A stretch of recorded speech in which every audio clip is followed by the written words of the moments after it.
जय श्री हरि।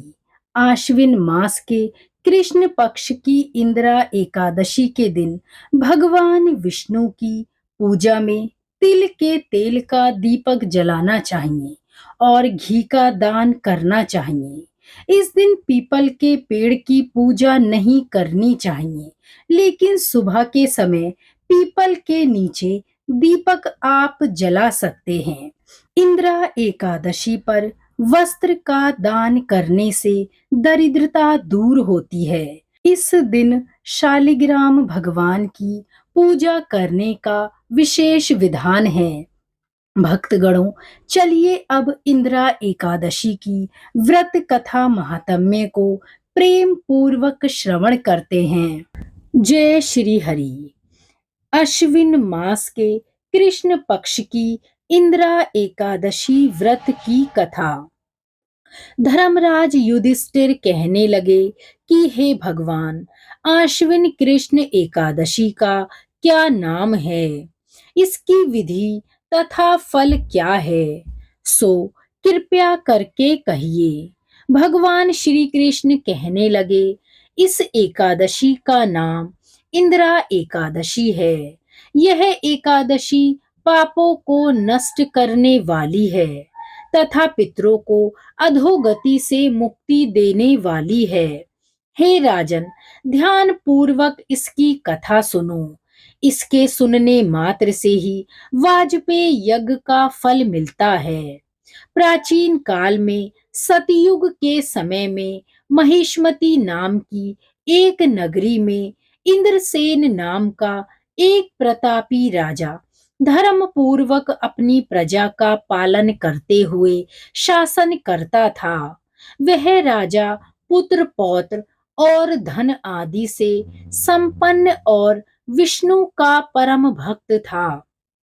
एक दिन जब राजा सुखपूर्वक अपनी सभा में बैठा था, तो आकाश मार्ग से महर्षि नारद उतरकर उसकी सभा में आए।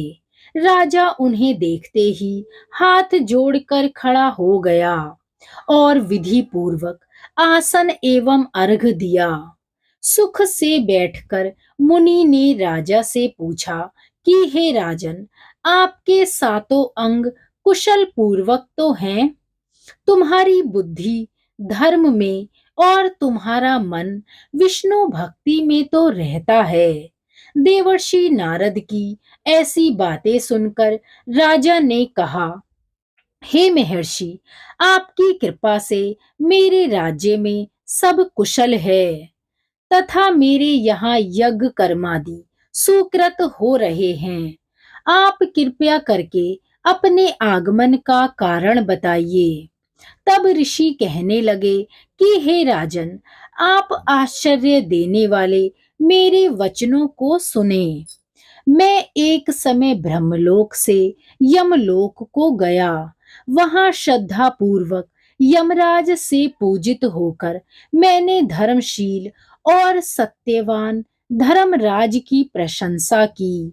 उसी यमराज की सभा में महान ज्ञानी और धर्मात्मा तुम्हारे पिता को एकादशी का व्रत भंग होने के कारण देखा। उन्होंने संदेशा दिया, सो मैं तुम्हें कहता हूँ। उन्होंने कहा कि पूर्व जन्म में कोई विघ्न हो जाने के कारण मैं यमराज के निकट रह रहा हूँ। सो हे पुत्र, यदि तुम आश्विन कृष्णा इंदिरा एकादशी का व्रत मेरे निमित्त करो तो मुझे स्वर्ग की प्राप्ति हो सकती है। इतना सुनकर राजा कहने लगे, हे महर्षि, आप इस व्रत की विधि मुझसे कहिए। नारद जी कहने लगे, आश्विन माह की कृष्ण पक्ष की दशमी के दिन प्रातः काल श्रद्धा पूर्वक स्नान आदि से निवृत्त होकर पुनः दोपहर को नदी आदि में जाकर स्नान करें। फिर श्रद्धा पूर्वक पितरों का श्राद्ध करें और एक बार भोजन करें। प्रातः काल होने पर एकादशी के दिन दातून आदि करके स्नान करें। फिर व्रत के नियमों को भक्ति पूर्वक ग्रहण करता हुआ प्रतिज्ञा करें कि मैं आज संपूर्ण भोगों को त्याग कर निराहार एकादशी का व्रत करूंगा। हे अच्युतम, हे पुंडरीकाक्ष, मैं आपकी शरण में हूँ, आप मेरी रक्षा कीजिए। इस प्रकार नियम पूर्वक शालिग्राम की मूर्ति के आगे विधि पूर्वक श्राद्ध करके योग्य ब्राह्मणों को फल आहार का भोजन कराएं और दक्षिणा दें।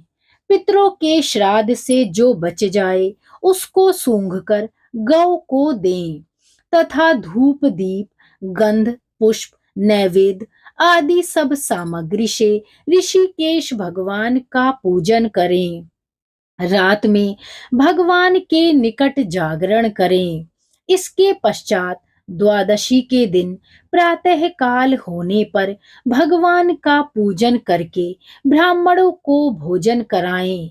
भाई बंधुओं, स्त्री और पुत्र सहित आप भी मौन होकर भोजन करें। नारद जी कहने लगे कि हे राजन, इस विधि से यदि तुम आलस्य रहित होकर इस एकादशी का व्रत करोगे तो तुम्हारे पिता अवश्य ही स्वर्ग लोक को जाएंगे। इतना कहकर नारद जी अंतर ध्यान हो गए।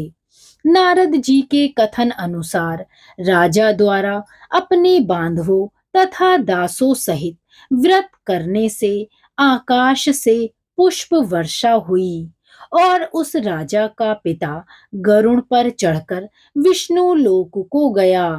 राजा इंद्रसेन भी एकादशी के व्रत के प्रभाव से निष्कंटक राज्य करके अंत में अपने पुत्र को सिंहासन पर बैठाकर स्वर्ग लोक को गया।